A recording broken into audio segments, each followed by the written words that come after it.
Welcome sa Pinoy Crime Hub. Sa video na ito ay isasalaysay ko sa inyo ang kaso ni Etika Siti Norashikin Sulang, na isang dating finalist sa MasterChef Malaysia na nangabuso ng kanyang kasambahay kasabwat ang kanyang asawa. Isang malagim na trahedya na nag-iwan ng maraming katanungan sa lahat. Ano nga ba ang totoong nangyari sa kanya? Kapag nakakakita ka ng isang tao sa telebisyon, karaniwan mong iniisip na mabuti siyang tao, o kung hindi man, ang ipinapakita niyang personalidad, ang init ng ngiti, ay totoo at hindi gawa-gawa lamang. Ganyan ang eksaktong pakiramdam ng mga manonood tungkol sa isang partikular na finalist ng MasterChef Malaysia. Isang babaeng hindi lang lumutang dahil sa kanyang galing sa pagluluto, kundi pati sa kanyang karisma, ngiti at kalmadong presensya sa kusina. Pero paano kung sabihin ko sa inyo na sa likod ng ngiting iyon ay may ibang pagkatao, na ang magandang nakikita mo sa screen ay nagkukubli pala ang isang madilim na katotohanan. Noong December 13, 2021 sa Malaysia, isang mag-asawa sa lugar ng Luyang Kota, Kinabalu, Sabah ang nagsamba ng reklamo sa pulisya.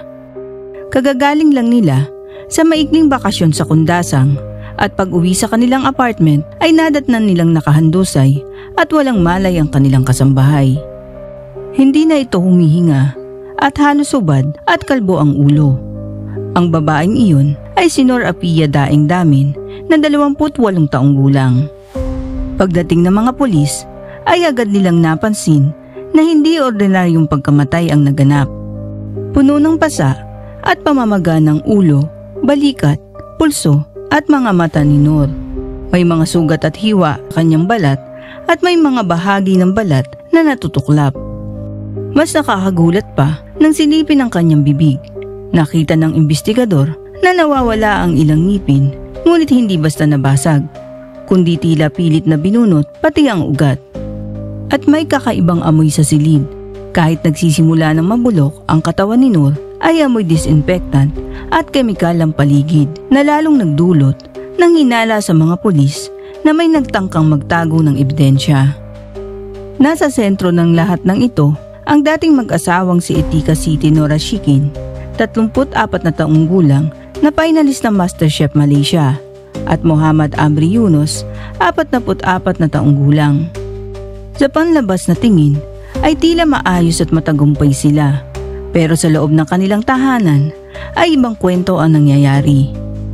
Habang lumalalim ang investigasyon, kinapanayam ng pulisya ang lahat ng posibleng testigo. At nang tanungin sila Etika at Amri, maliin nilang itinanggi ang pananagutan. Giit nila, wala sila sa bahay noong nangyari ito at pagbalik nila ay patay na si Nor. Ngunit hindi pumanig ang ebidensya sa kanila. Sa pagsusuri ng kanilang mga cellphone, ay nadiskubre ng mga investigador ang mga bidyong nagpakilabot sa Malaysia at Indonesia. Sa mga bidyo, makikita si Nor habang paulit-ulit na inaabuso, sinasampal, pinapalo ng bakal at binubuhusan ng kumukulong tubig. At ang pinakamasahol, ang pilit na pagbunot ng kanyang mga ngipin gamit ang pliers. Hindi ito lihim na mga video, para bang ipinagmamalaki pa nila at iniimbak na parang mga nakakatawang clip sa TikTok. Kaya pagkakita ng mga polis sa mga video, agad nilang inaresto ang dalawa. Si Nor Apia Daeng Damin ay ipinanganak sa Bulukumba, South Sulawesi ayon sa opisyal na ulat ng korte at media ng Malaysia. Bagamat may ilang ulat sa Indonesia na nagsasabing sa Malaysia siya isinilang at kalaunan ay nakakuha ng citizenship. Lumaki siya sa simpleng pamumuhay. Bata pa lamang siya ay nagsikap na siya magtrabaho para masuportahan ang pamilya. Na magkaedad si Nor, gaya ng maraming kababaihan sa rehiyon, ay naghanap siya ng trabaho sa ibang bansa bilang kasambahay para maiahon ng pamilya sa hirap. At dito siya napunta kina Etika at Amri. Si Etika ay kilala sa publiko dahil noong taong 2012, noong 24 na taong gulang pa lamang siya, ay sumali siya sa MasterChef Malaysia Season 2 at nakapasok sa top 3. Pagkatapos ng palabas, ay nagpakasal sila ni Amri at nagkaroon ng 3 anak.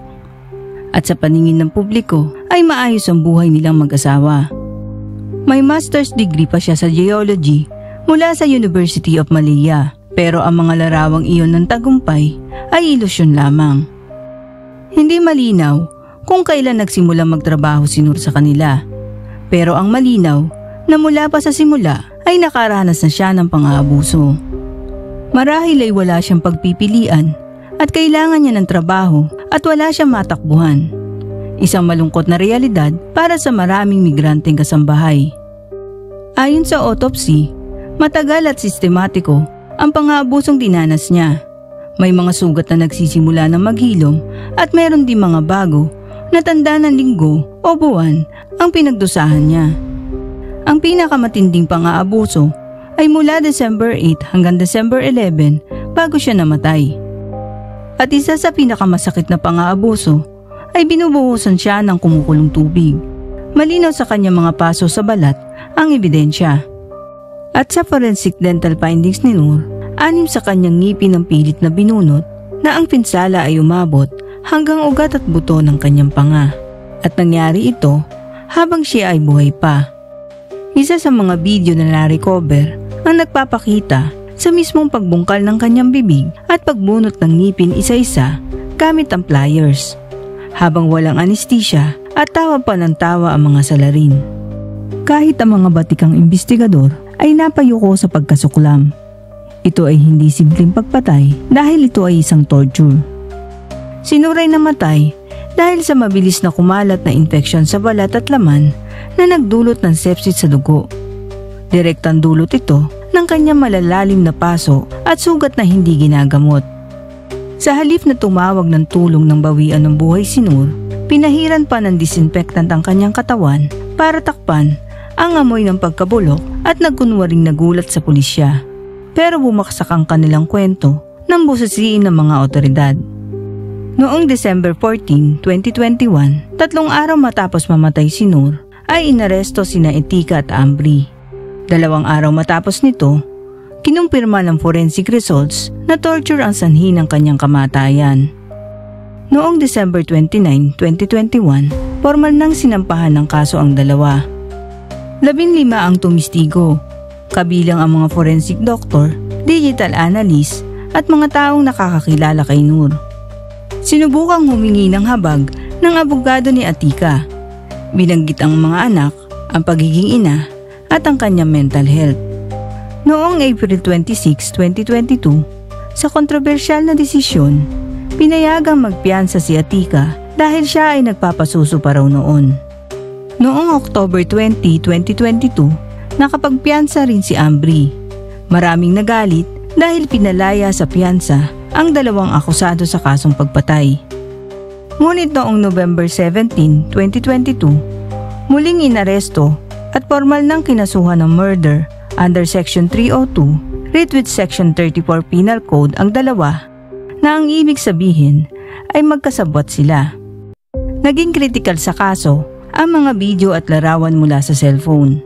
Pinatunayan nitong hindi lang isang beses nangyari ang pananakit kundi sistematikong torture. Habang may opsyon na ang korte simula 2023 na hindi na ipataw ang mandatory death penalty, ay iginiit ng mga piskal na karapat-dapat na pinakamabigat na parusa ang ipataw sa kasong ito. Noong June 20, 2025, ibinaba ang hatol na guilty sa murder. Bawat isa ay sinintensyahan ng 34 na taong pagkakakulong at si Ambri ay may dagdag na 12 hampas ng latigo. Hindi pinahihintulutan sa ilalim ng batas na Malaysia na paluin ng mga babae, kaya hindi kasama si Etika sa kaning. Matigas na naging desisyon ng hukom dahil wala ng ibang nararapat na parusa dahil sa sobrang kalupitan at sistematikong pang-aabuso. Sa pagkalat ng balita ng hatol ay nabigla ang publiko. Paano nagawa ng isang dating hinahangaan sa telebisyon ang ganitong karumaldumal na krimen? Inilantad ng kasong ito ang malaking kakulangan sa proteksyon ng mga domestic worker, lalo na ang mga migranteng babae na nagtatrabaho sa mga pribadong tahanan. Naglabas ng pahayag ang mga labor at human rights group. Muling iginiit ng koalisyon ang pagpapasa ng batas para sa domestic workers at pag-amyenda sa Employment Act ng Malaysia para magkaroon sila ng karapatang mayroon ng ibang manggagawa tulad ng day off, maternity leave, limit sa oras ng trabaho, at akses sa legal na tulong.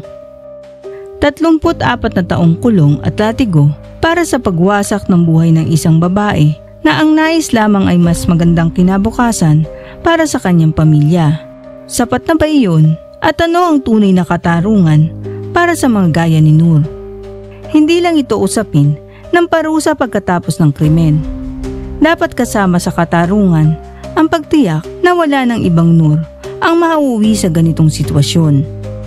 Huwag lang nating alalahanin si Noor bilang pangalan sa headline, kundi bilang tao, isang anak, isang manggagawa na karapat-dapat sa kaligtasan, respeto at kinabukasan.